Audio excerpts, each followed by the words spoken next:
We're going to create a program using the TI-Nspire to make music. So to do that, press the home button if you haven't done so already. New. We're going to go to Add Program Editor, which is going to do the programming. So number 9 and 1 for new. Choose a name that you want to call your program. And I normally tab down to go through them to enter on OK. So most of our coding language will be in menu. And there's lots of things that we can do, as you can see on the screen, to do with different parts of the coding. But for now, we're going to focus on the hub, because the hub is the black box that's going to get everything to work. And we're going to set the sound, and that's it. All we need to do now is choose a frequency, and it's in hertz. So I'd like you to choose a number somewhere between, or let's say 0 and 1,000.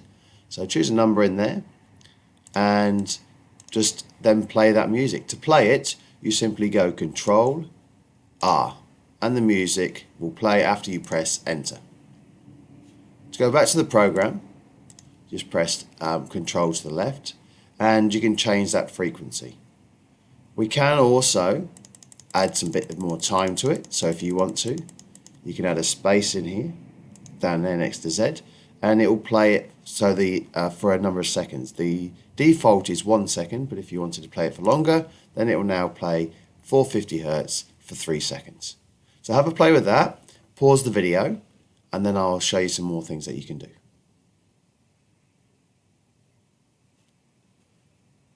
One of the frustrating things, well, firstly, I hope you found that useful and quite enjoyable, but one of the frustrating things is that you have to keep going back in and changing the number.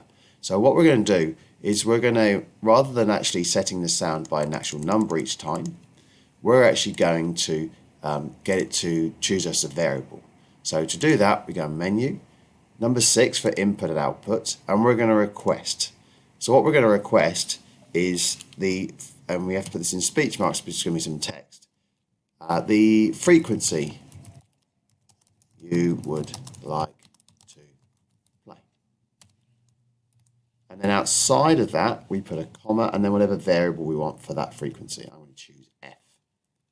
So then down in here, we wouldn't then need to choose 450.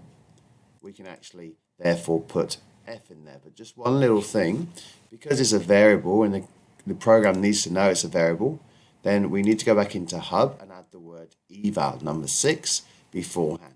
And now it will now play that with the frequency of whatever they want to choose.